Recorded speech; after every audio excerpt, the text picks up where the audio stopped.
Esta es la editorial de la Fundación Global Democracia y Desarrollo. En este local es que se desarrollan las actividades del editorial.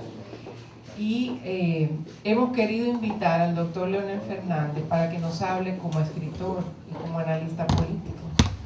Lo conocemos muy bien en toda su obra política y obra de gobierno, pero hoy queremos hablar con el escritor. Yo sé que en él se conjugan de manera extraordinariamente armoniosa los arquetipos del que aprende y del que pasa lo aprendido. Y lo he visto en muchas situaciones comentar apasionadamente las cosas que aprende, las cosas que lee, y asimismo pasársela a otras con el mismo placer. Es un hombre que le gusta el conocimiento, no solo para él, sino también para compartirlo. Por eso tenía muchos deseos de que él viniera hoy aquí a hablarnos como el analista político. Los dejo con el doctor Leonel Fernández.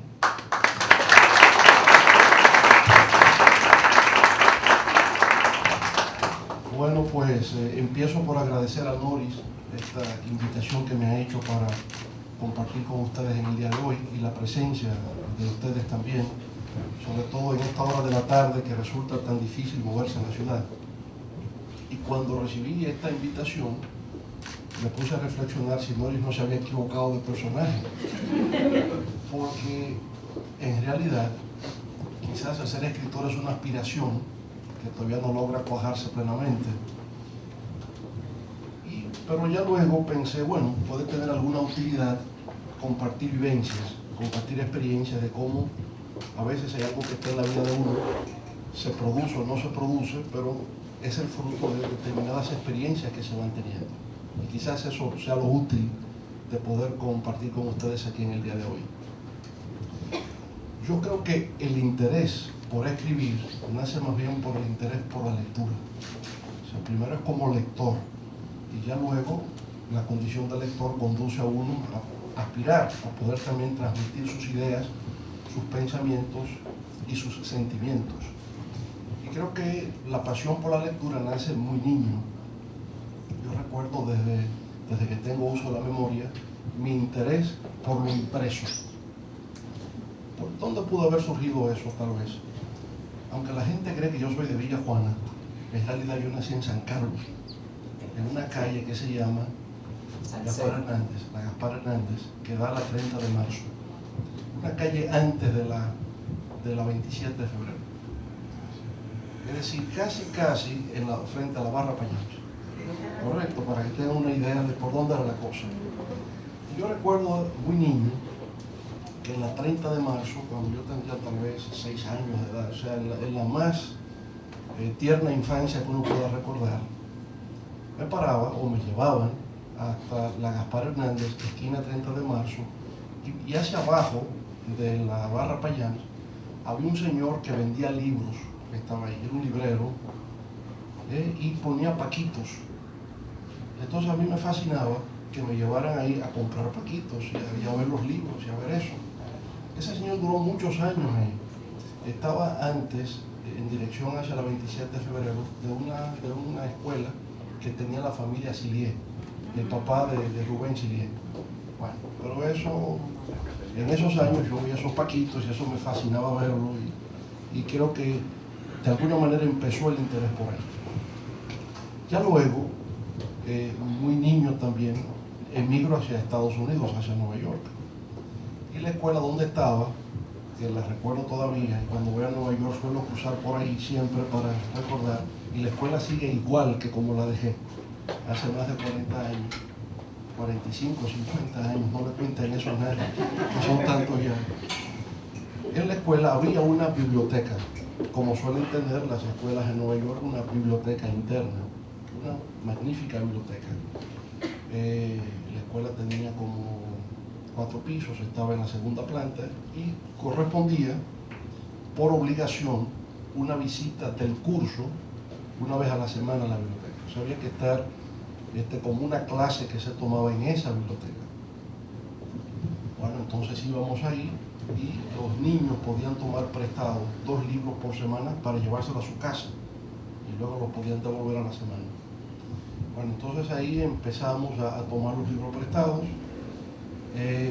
Yo desarrollé más bien un interés por el deporte y los libros que leí eran libros de deportes, muy temprano. Por tanto, yo desarrollé una erudición deportiva increíble y dominaba las estadísticas de todos los atletas en distintos campos, pero especialmente en el béisbol. Era una enciclopedia del béisbol, de dominar cuántos jonrones había dado en qué año, de qué equipo era, todo eso. Y biografías, leía muchas biografías de peloteros. En esa época leí la biografía de Lou Gehrig, de Babe Ruth, de Mickey Mantle, de Sandy Koufax, de Bob Gibson, de todos. Y tenía toda una enciclopedia del béisbol, que me la leía y me la sabía de memoria, todos los datos estadísticos. Pero además, ya a partir del cuarto o el quinto de la primaria, había una práctica que me ha seguido a lo largo de la vida. Es como algo que usted lo lleva y lo sigue para siempre. Y es que la maestra pedía libros por correo. Entonces los libros llegaban cada 3 semanas o mensualmente por correo a la escuela. Y entonces había un pequeño diccionario para niños y pequeñas historias y libros de cuentos y tal cosa, y eso mensualmente llegaban los libros, y yo desarrollé la idea de cuándo llegan los próximos libros, la caja de los libros. Bueno, en adición a eso, a la biblioteca de la escuela, y empezar a desarrollar el interés por leer biografías de atletas, era de peloteros, pero también de jugadores de baloncesto, leía biografías de corredores de campo y pista. Jesse Helms era la gran figura, Jesse Owens era la gran figura de aquellos tiempos, ese tipo de cosas. Pero yo vivía en la calle 95 y 5 cuadras más allá, en la calle 100, estaba la biblioteca del barrio. Se llamaba la biblioteca Bloomingdale's, la recuerdo perfectamente. Y hace 2 años, cuando fui a Nueva York, volví a visitar esa biblioteca para ver cómo estaba. Esa biblioteca, el sistema de bibliotecas de Nueva York es tal vez el sistema más importante de bibliotecas públicas del mundo. Hay una biblioteca central que queda en la calle 42 y Quinta Avenida, y ya luego hay una red de bibliotecas públicas en todos los barrios de Manhattan, del Bronx, del Brooklyn, de todos. Entonces, por suerte para mí, la de mi barrio quedaba relativamente cerca, a 5 cuadras donde yo vivía. Y solía ya con 12, 13 años pasar mucho por allá. Había terminado la escuela primaria y estaba en la intermedia. Entonces, pues yo podía, ya me dejaban en mi casa, circular solo por esos lugares. Entonces me hice miembro de esa biblioteca Bloomingdale's, y ya ahí estamos hablando de una biblioteca que podría tener 50.000 volúmenes aproximadamente. O sea, era una biblioteca barrial importante. Y ahí le podían, cuando se hacía miembro, sacar hasta 7 libros y llevárselo para su casa y devolverlo al mes. Y si se extendía en la devolución, era una penalización de 5 centavos de dólar por cada día que usted retenía el libro. Entonces, bueno, pues usted podría perfectamente ya llevarse los libros para su casa. Ahí empieza otra etapa de lecturas, pero es más bien inducida por la escuela. A partir del 7º grado de la primaria, de la intermedia, empiezan entonces ya a fomentar el interés por la literatura. Y recuerdo, todavía lo puedo recordar, que la profesora de la clase de inglés, pero básicamente ese es Core English, se llamaban, era lectura de cuentos. Empezamos a leer los cuentos de Edgar Allan Poe. Todavía recuerdo de aquella época un famoso cuento, El corazón del ator, The Telltale Heart, era el título en inglés. Bueno, entonces me entusiasmé con Edgar Allan Poe y ya solo leía otros de sus cuentos. Había unos que eran obligatorios por la escuela, pero me fascinó tanto Edgar Allan Poe que ya lo leía solo. Estaban algunos cuentos de León Tolstoy, que también se leía. La historia de Iván el Imbécil, en aquella época se leía la historia de Iván el Imbécil de Tolstoy. Y cuentos de escritores norteamericanos. De Hawthorne, leíamos bastante cuentos de Hawthorne. Leíamos los cuentos de Hemingway, inclusive una novela que un joven de 7º o 8º curso lo puede leer sin problemas, El viejo y el mar, la novela del viejo y el mar, muy simple, muy directa, muy lineal, que perfectamente se podía leer. Entonces leíamos a Edgar Allan Poe, a Hawthorne, a Hemingway. Había otro cuentista norteamerano, Washington Irving, se leía algo, pero había otro, ahora no recuerdo, ahorita me viene a la memoria, otro cuentista norteamericano que también era muy conocido por los niños de la época. Bueno, entonces estaba eso, Shakespeare, empezamos a leer y a ver a Shakespeare, porque en el auditorio de la escuela, que era grande, recuerdo que se llevó una vez a la presentación de Julio César en la escuela intermedia. Pero entonces, también en el Parque Central de Nueva York, todos los años había una temporada de Shakespeare, llamaban Shakespeare Summer Festival del Parque Central. Y todas las grandes obras clásicas, la tragedia de Macbeth, por ejemplo, la vi en el Parque Central. La tragedia de Hamlet en el Parque Central, Julio, Romeo y Julieta en el Parque Central, Midsummer Night's Dream, también Sueño una noche de verano, también todas esas obras, pero de una profesionalidad realmente impactante. Todo eso se va quedando y ya uno lo va leyendo. Y como lo he visto, pues se me fija en un inglés antiguo, medieval, era complicado, pero si lo he visto, la cosa se va grabando. Bueno, estaba en ese mundo, como ven, más bien de lecturas, de la escuela, personales, había un interés y eso se fue como un sedimento creando ahí. Termino la escuela intermedia, paso a la high school, a una escuela llamada Brandeis High School. Y también por igual hay interés por los temas de leer literatura y leer historia y estas cosas. Cuando voy al tercer teórico, entonces vengo a la República Dominicana. Y es cuando yo regreso, sería más o menos el año de 1969, aproximadamente, final del 69. Algunos de ustedes no habían nacido. Y se lo veo en la sonrisa que me dispensan. Yo creo como que esa carita ni pensaba en hacer todo ni remotamente. Bueno, al llegar aquí se inicia otro tipo de experiencia. Entonces es cuando caigo en el barrio de Villa Juana. Antes de irme a Nueva York también estuve en Villa Juana, pero nací en San Carlos, como ya les había dicho. Y al caer en Villa Juana ocurre una cosa extraordinaria, yo diría algo sensacional, porque la mayoría de los jóvenes que vivían en Villa Juana eran de mayor edad que yo al regresar. Yo todavía estaba en el bachillerato, ellos estaban ya en la universidad. Eran casi todos estudiantes universitarios. Entre ellos estaba mi amigo Jimmy Sierra, ustedes saben que conocemos con él una gran amistad.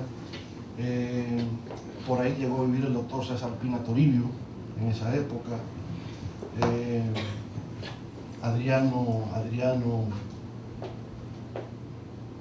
ahora no preciso su apellido, de la Cruz, periodista, correcto, vivía por ahí también. César Pérez, que era del PSD y ahora es sociólogo del grupo contrario. Bueno, todos estos muchachos vivían por ahí. Entonces, cuando yo llego me tropiezo con un espectáculo de que todas las noches, en la calle Francisco Villa Espesa, esquina 23, eso es como 2 calles después de la Máximo Gómez hacia abajo, está la chocolatera Embajador, ¿verdad? Entonces hacia abajo 2 calles, esa es la Francisco Villa Espesa con 23. Todas las noches, entre 80 a 100 personas se reunían en esa esquina a partir de las 8 de la noche para debatir, discutir temas políticos, temas culturales, temas de lo que fuese. ¿Cómo lo hacían? Cogían un guacal de botellas de Coca-Cola, sacaban las botellas y ponían 2 guacales, uno arriba del otro, y ese era el podio. Desde ahí se creaba la tribuna para discutir los temas. Bueno, entonces yo me acerco a escuchar las cosas que se discuten, que se debaten, y me parece interesante. O sea, me tiene como sentido las cosas que van diciendo y que se discuten allí. Recuerdo que una noche un joven que era, porque eran representantes de partidos políticos los que iban, generalmente de izquierda, va un joven del MPD, yo no sabía cómo se llamaba, simple y llanamente me impresionaba su estilo, su manera. Llega él está lanzando una filípica antibalaguerista en la época. Y recuerdo que en un momento dado dice, bueno, porque nosotros los que estamos en el movimiento revolucionario tenemos que aprender a ser lo suficientemente inteligentes como para que en esta lucha contra el imperialismo yanqui y la oligarquía criolla, saber dar un paso adelante y dos pasos atrás. Me pareció genial, extraordinario. Bueno, me quedo con la frase grabada, tantos años que la recuerdo.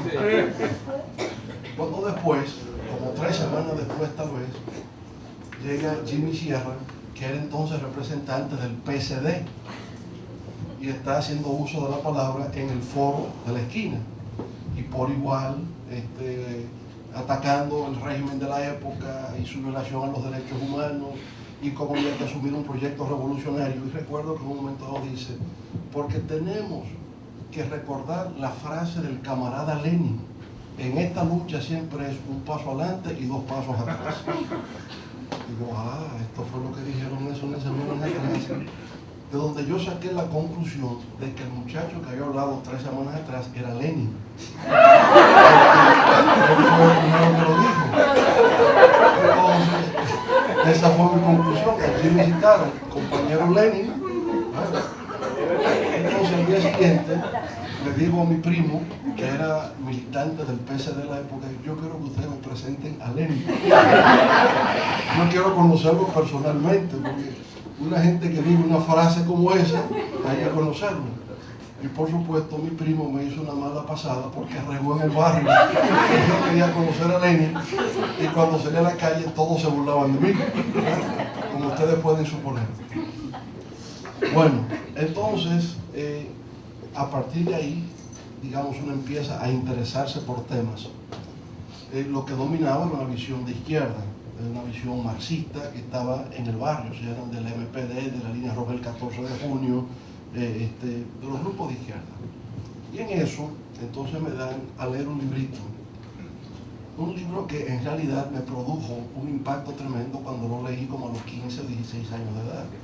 Era Introducción a la filosofía de George Politzer. No sé si ustedes lo recuerdan, algunos de ustedes. Lo que habíamos nacido. Lo que habíamos nacido, estaba para la época ese libro de, creo que era Introducción a la filosofía, que se titulaba, de un francés llamado George Politzer. El libro era muy simple, era la lucha entre idealismo y materialismo, y todo era en función de eso. Pero yo creí, después de haberme leído ese libro, que yo era la persona que más sabía del mundo, y sabía discutir con cualquiera, ¿verdad?, de por qué efectivamente la visión dialéctica materialista era la única explicación cosmogónica universal del mundo, ¿verdad? Y todo el que salía al enfrente, bueno, era con la tesis de George Politzer en ese libro. En esa línea, entonces llegaron otros, de Afanasiev, que era otro texto también de filosofía. Y bueno, y había un diccionario filosófico de Rosenthal Juden, también publicado en esa época en México. ¿Cómo se llamaba, Laura, esa casa editora? Grijalbo, la Grijalbo, que producía esos textos de izquierda. Bueno, yo iba muy bien con todo eso, hasta que me prestaron un libro, que yo me levantaba a las 5 de la mañana a leer eso, pero a partir del 5º o 6º capítulo lo abandoné, porque dije, yo no estoy en esa línea. Se titula El Manual de Marxismo-Leninismo de Otto Kuchinin. Entonces yo ese libro, como ya tenía, digamos, el interés por lo de Afanasiev y Politzer y Rosenthal Juden, me prestan de Otto Kuchinin, que deben recordar, Manual de Marxismo-Leninismo. Bueno, estoy leyéndome eso y a partir del 5º capítulo digo, ya no lo leo más. La razón, pura intuición, es que este libro es propaganda. ¿Y por qué lo sentí como propaganda? Porque cada capítulo más o menos terminaba que en el 20º Congreso del PECUS, el Partido Comunista de la Unión Soviética, el camarada Nikita Khrushchev, ¿no?, había enterrado el estalinismo y tal cosa. Y era como un estereotipo que se repetía y digo, bueno, esto no, conmigo no va bien. Por tanto, el barrio sembró la idea de un mundo intelectual un mundo de razonamiento filosófico, etcétera, sobre los problemas nacionales, los problemas internacionales. Y los muchachos del barrio pues tenían esa madurez a destiempo, porque yo le llamo a eso una madurez muy a destiempo, eran muy jóvenes, 18, 19 años y ya conocían de todo esto, pero carecían, yo diría, de un objetivo claro de qué uno hacía con todo eso.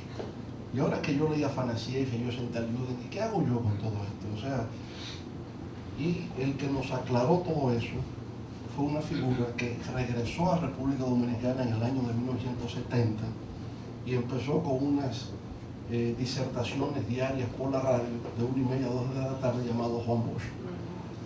Porque entonces cuando Juan Bosch llega, retorna al país en el 70 y empieza estas alocuciones radiales, da la orientación hacia lo nacional, hacia lo dominicano, y eso va como cobrando sentido, o sea, lo que él dice tiene sentido.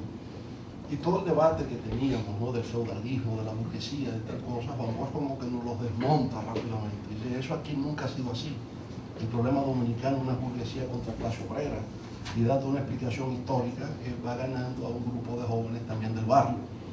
Y entonces de cómo ese aprendizaje también tiene que ser parte de un proyecto histórico nacional que pasa por la creación de un partido político.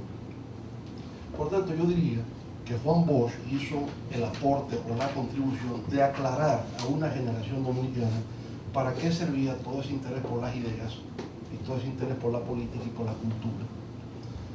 Bueno, entonces, aclarado eso, viene una parte familiar también, donde creo que tengo alguna incidencia o alguna influencia, mejor dicho. Hay un tío llamado Luis Fernández, que era periodista. Y el tío Luis llegó a ser el jefe de redacción del periódico El Diario La Prensa de Nueva York. Entonces, cuando yo regresé, estaba acá, pero iba con mucha frecuencia, porque mi mamá se quedó viviendo todavía en Nueva York. Iba 3, 4 veces al año. Entonces, cuando iba a Nueva York, en esa época, el tío me llevaba al periódico. Y en el periódico, sobre todo los sábados y los domingos, como era jefe de redacción, se quedaba prácticamente él solo allí con muy pocos redactores. Y me empezaba a pedir que le tradujera del New York Times, el periódico New York Times, para el periódico El Diario de la Prensa. Entonces yo le empecé a hacer algunas traducciones. Pero ya luego me pedía que le escribiera los pies de fotos, las fotografías, que le escribiera los pies de fotos. Y empecé escribiendo pies de fotografías para el periódico El Diario de la Prensa. Bueno, esas fueron como las primeras incursiones en el trabajo periodístico. Ahí, ya yo estaba terminando el bachillerato, me empezó a interesar el periodismo, influido por el tío. Cuando ingreso a la universidad, paso al colegio universitario, en el primer semestre ya de la facultad, tengo como profesor a Marcio Mejía Ricardo. Y Marcio tiene un periódico que se llamaba La Voz del Pueblo, periódico que quedaba en la ciudad colonial. Entonces él me pide, yo soy un alumno inquieto, me descubre, y me dice que si puedo trabajar en su periódico, que si puedo ir a practicar allá, digo, con mucho gusto. Entonces me dediqué con tanta pasión al periódico que prácticamente pierdo el semestre en la universidad porque no salía del periódico. Y entonces cubría los mercados, escribía noticias de los precios de los productos y esa parte empecé escribiendo de eso y aparece, si buscamos los periódicos de la época en los archivos aparecerán muchas cosas que yo escribía ahí. Y bueno, él se entusiasmó conmigo y yo duré prácticamente un año en ese periódico. El problema es que nunca me pagaba. Y como no pagaba, no tenía problema de cómo mantenerme ahí. Entonces apareció otra persona, amigo de mi tío Luis Fernández, un periodista apellido de Shams, no recuerdo su primer nombre, que trabajaba en Radio 1000. Entonces de noche yo iba a la estación de Radio 1000, a escribir boletines noticiosos que se leían al día siguiente. Y en eso me pasé también como 8 meses o un año. Tampoco pagaban. Entonces no podía seguir en una labor que no pagaba y tuve que dedicarme entonces a la carrera que estaba estudiando en la universidad. Pero yo pienso que esas dos experiencias, en el periódico La Voz del Pueblo y en Radio 1000, desarrollaron en mí la vocación por el periodismo, Y yo me lamentaba de que estaba estudiando Derecho, porque llegué a comprender como que mi vocación real era el periodismo, más que el Derecho en sí. Bueno, pero en eso, entonces, se funda el PLD. Cuando entro a la universidad, pasé a ser parte del movimiento estudiantil del PRD, que era entonces el FUS, el Frente Universitario Socialista Democrático, y era parte de la JRD. Todo es por Juan Bosch, por seguir la figura de Juan Bosch. Cuando el PRD se divide, entonces pasamos al PLD y se crea un movimiento estudiantil que era la Fuerza Estudiantil de Liberación, el FEL. E inmediatamente en el PLD se crea un periódico, que es el periódico Vanguardia del Pueblo. Y con ese periódico lo que me pasó fue lo siguiente. Yo tenía un amigo que era poeta llamado Domingo de los Santos, y él era igual que yo, ya éramos profesores en un colegio, el Colegio Cristóbal Colón. Y bueno, veníamos un día de retorno, haber terminado la labor escolar, nos despedimos en la esquina y como una hora después me dicen que Domingo de los Santos ha muerto. Y yo, ¿cómo es posible si estábamos juntos? Y es que en la comida parece que una espina de un pescado le afectó, no se pudo hacer la tracotomía a tiempo y murió. Entonces eso para mí fue como una tragedia porque era un amigo que yo quería mucho. Y escribí una esquela para el periódico Vanguardia del Pueblo. Parece que había como mucho sentimiento expresado ahí y la nota le llega a Juan Bosch. Entonces él pregunta que quién había escrito eso y le dicen que, bueno, un joven llamado Leonel Fernández, que tal cosa, que ya yo había conocido a Juan Bosch en un evento de discusión sobre la novela de García Márquez. Yo había emitido unos juicios muy temerarios allí y bueno, él me descubrió ahí y me mandó a buscar. Entonces me dice, mire, yo creo que usted debe trabajar para el periódico nuestro, La Vanguardia del Pueblo. Usted se ve que usted redacta, tiene experiencia en eso, entonces, ¿por qué no se queda a trabajar en el periódico? Le explico que había tenido problemas anteriormente y que, bueno, no puede seguir así. Entonces él me hace una oferta y me dice, pero aquí le vamos a pagar 30 pesos al mes. Así que para la época no estaba mal, tal vez, ¿no? Y bueno, y era estudiante por demás. Entonces, efectivamente, empiezo a trabajar en el periódico Vanguardia del Pueblo. Y yo creo que es ahí donde uno empieza a madurar la forma, por el hecho de que, bueno, estaba trabajando como un escritor profesional. Porque si Juan Bosch era algo, era que era escritor profesional. Por cosas que les voy a contar también ahora de cómo uno se da cuenta y cómo uno desarrolla las técnicas. La primera vez que voy a escribir entonces para Vanguardia del Pueblo, me entrega un libro como de 500 páginas. Es un libro de Theodore Sorensen, una biografía de Kennedy. Me dice, léase eso y en una semana tráigame un artículo sobre eso. Entonces, bueno, me pongo a leer como puedo el libro en una semana y le llevo el artículo. Entonces, cuando se lo llevo, me acaba. Este artículo no sirve para nada. Esto está mal escrito, esto no tiene sentido. Y bueno, me hace reescribir el artículo y se lo llevo.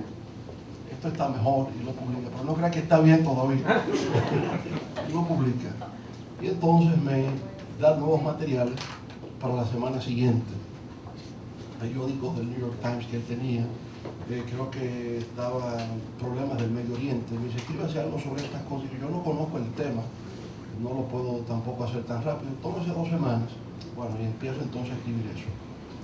Y ahí es que cada vez que le llevo los trabajos, cuando le llevo esto, él se sienta conmigo siempre, con un bolígrafo rojo siempre, y empieza a corregir las cosas que uno va escribiendo. Entonces empiezan algunos detalles. Evite siempre el lenguaje estereotipado, escriba sobriamente, la menor cantidad de adjetivos posibles. Nunca escriba, por ejemplo, el imperialismo yanqui tal y tal cosa. ¿Por qué? Porque si usted dice el imperialismo yanqui, hay lectores que ya lo van a ubicar inmediatamente como de izquierda y no le van a leer el trabajo. Los izquierdistas no necesitan que usted se los diga porque ellos lo saben. Entonces usted mejor pone, el gobierno del presidente Lyndon Johnson hizo tal o cual cosa, en lugar de decir el imperialismo yanqui. Y le escriba con menos adjetivos posibles, no adjetivice, describa. Nunca califique a nadie de nada. No diga fulano de tal es un ladrón, nunca. Ahora, presente los hechos de tal manera que al final el lector diga, pero qué ladrón es este. Usted presenta los hechos, usted escribe, va narrando y al final el lector concluye, pero no lo diga usted. Y entonces ese tipo de detalles uno los iba aprendiendo con él. Lo otro era el espacio. Entonces el periódico se dividía. Yo tenía, me terminan por entregar la responsabilidad de una página completa, la página 7 del periódico sobre asuntos internacionales. Con esa página uno podía jugar con los espacios, o escribía 2 artículos, o escribía 3 artículos, o escribía 4, pero no podía salirse de la página.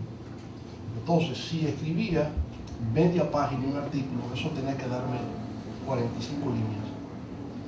Pero no podía pasarme de 45, ni podían ser 44, tenían que ser 45. Entonces era un método donde usted escribía 25 líneas por cuartilla, 12 palabras por línea. Entonces al principio resultaba difícil usted hacer eso, pero con el tiempo esa mecánica la va tomando. O sea, un promedio de 12 palabras por línea, 25 líneas por cuartillas, ya sabía el espacio que tenía para llenar en el periódico lo que me correspondía. ¿Dónde estaba la técnica? En narrar. Es decir, usted tenía el hecho y yo podía prolongar un poco la explicación de lo que estoy diciendo para que me dé el espacio, o cortar si me estaba extendiendo mucho, y ahí me daba la posibilidad de poder hacer eso. Ahora, ¿qué pasa? En esa época, bueno, ya uno entra entonces en un tipo de periodismo especializado, que es el periodismo político. Y ahí hay unas lecturas que a mí me resultaron muy apasionadas e interesantes en la época. Es un personaje político con el cual uno no haría una causa común porque su causa era equivocada, pero era tan brillante, era tan excepcionalmente brillante que su labor intelectual uno la seguía. Me refiero a León Trotsky. Hay un biógrafo de Trotsky llamado Isaac Deutscher, que hay una trilogía: Trotsky el profeta armado, Trotsky el profeta desarmado y Trotsky el profeta desterrado. Yo sé que Carlos Jorge también lo leyó mucho.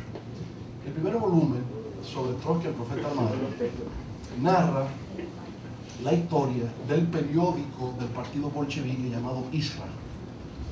Iskra en ruso quiere decir la verdad. Entonces, en torno al periódico, y nosotros en Vanguardia del Pueblo un poco jugábamos con la idea de que nosotros éramos los bolcheviques que estábamos en Iskra. Y ahí había figuras como Jorge Plejanov, Axel Roth, el propio Trotsky, que le decían la pluma, Lenin, que escribían todos para el periódico. Entonces, una vez en el libro se narra que se produjo una polémica de por qué Jorge Plejanov era tan oscuro cuando escribía, por qué no se entendía bien lo que Plejanov escribía, y por qué Trotsky se dejaba entender también.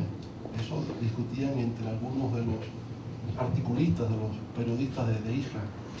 Entonces, ahí recuerdo una cosa que me pareció tan clara. Dice, Plejanov puede darse el lujo de escribir que no se le entienda, porque no está vinculado a las masas. Entonces puede escribir sobre temas diversos y es tan complicado, tan oscuro, tan abigarrado. Bueno, no importa, porque no está relacionado con la parte organizativa, no está relacionado con la parte práctica del partido. Ahora, Lenin y Trotsky no pueden darse ese lujo. Lo que ellos escriben tiene que ser comprendido rápidamente porque ellos están vinculados al trabajo de masas.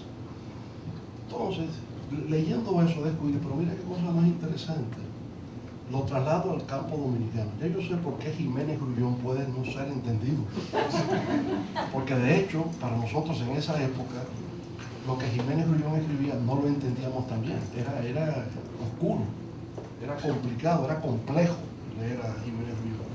Pero Juan Bosch deliberadamente es simple. O sea, sus tesis son simples. Y de ahí llegué a entender que lo mejor siempre cuando uno escribe es la simplicidad, el ser claro, el ser sencillo, que me entiendan, por lo menos que me entiendan. Si no se logra la elegancia en el estilo, si no se logra la elocuencia, por lo menos está la sencillez y la simplicidad. Y eso yo creo que fue una lección política importante. El que escribe, el que hace el comentario político, tiene que ser comprendido, tiene que ser inteligible. de lo contrario no ha tenido el efecto. Y eso está, ese debate se da en el trabajo sobre Trotsky, el profeta Armado. Entonces, esas experiencias las trasladamos un tanto al periódico, porque nos convertimos como en teóricos de la comunicación. También no solamente era escribir los artículos, era que ya teníamos la pasión por el tema de la comunicación. Y ahí quizás también nace mi interés por la sociología de la comunicación, teoría de la comunicación, estando en ese trabajo político, propagandístico, de periodismo que hacíamos ahí en el PLD con la maestría de Juan Bosch, que era siempre nuestro guía y nuestro tutor en esto.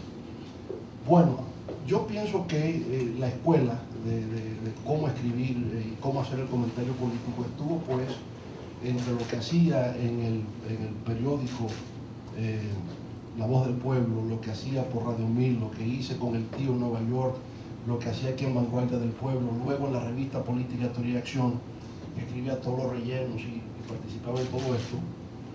Y ya luego en el Tiempo también, entonces reportajes que llegué a escribir en los periódicos nacionales, artículos de opinión que escribía en el Listín Diario, en el Nacional, en el Hoy, en distintos periódicos se fue haciendo. Y ya luego, cuando me toca ejercer funciones de candidatos, escribiendo, que es otro género, los discursos, escribiendo discursos, que en el Tiempo también se hace como una especialidad, porque no puedo escribir los discursos como si fueran artículos de opinión o como si fueran reportajes, sino que obedecen a otra estructura, la ambientación que se requiere para el discurso. Y ahí uno logra también una maestría, pero es haciendo, es practicando, hasta el punto que ya uno decía, ¿con cuántos aplausos quiere que te escriba este discurso? Y uno podía calcular, porque uno puede calcular exactamente dónde está el aplauso en el discurso que vas escribiendo, en la entonación, en la palabra, en lo que vas buscando, ¿no? Y eso un poco por ahí. Entonces, del periódico nació un libro que es Los Estados Unidos en el Caribe, de la Guerra Fría, el Plan Reagan, que es un libro que estoy retomando para en algún momento poderlo editar, pero ya ampliado, iría más lejos en la historia y más adelante hacia el futuro. Sería tomándolo desde la doctrina Monroe hasta el siglo XXI. El libro yo creo que tuvo en su momento la virtud, para decirlo modestamente, de que rompía con la visión panfletaria que la izquierda tenía de los Estados Unidos y lo colocaba más en un contexto académico. Y yo pienso que jugó ese papel en ese momento, ¿no? Y el libro es rescatable hacia el futuro. Bueno, entonces estoy en eso. Estoy empezando a escribir algunas cosas, ahora tengo un poco más de tiempo que antes para volver a hacerlo. No les digo a decir de qué se trata, porque entonces los voy qué sé yo, a que me van a presionar para cuándo lo va a terminar, con otra cosa.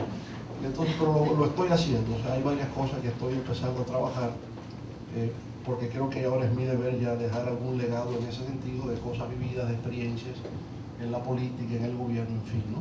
Entonces, ese es un poco, como ven, nació de un interés por la lectura, y ese interés por la lectura conlleva a desarrollar un sentido por la palabra, porque también el que escribe desarrolla un sentido por la palabra. Yo creo que mis mejores aliados siempre eran los diccionarios.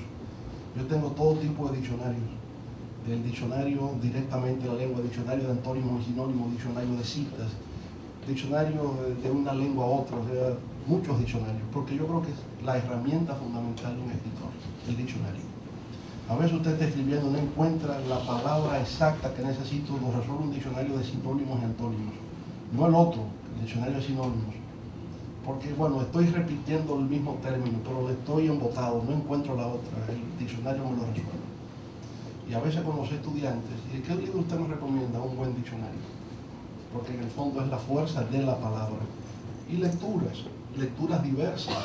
Si estoy en política, no solamente es leer política, así como hoy día el conocimiento es interdisciplinario, por igual el que quiere escribir tiene que leer de todo, tiene que leer poesía, y tiene que leer cosas de economía, y tiene que leer relaciones internacionales, y sociología y derecho. Tiene que tener una mente amplia, poder desplazarse de un campo hacia el otro y poderlo entender y dominar. Y tratar entonces de, cuando escriba, vuelvo a lo mismo, ser lo más simple y lo más sencillo posible, para que eso realmente pueda calar. No sé, Nori, si más o menos he cumplido con el cometido, ¿verdad? Gracias.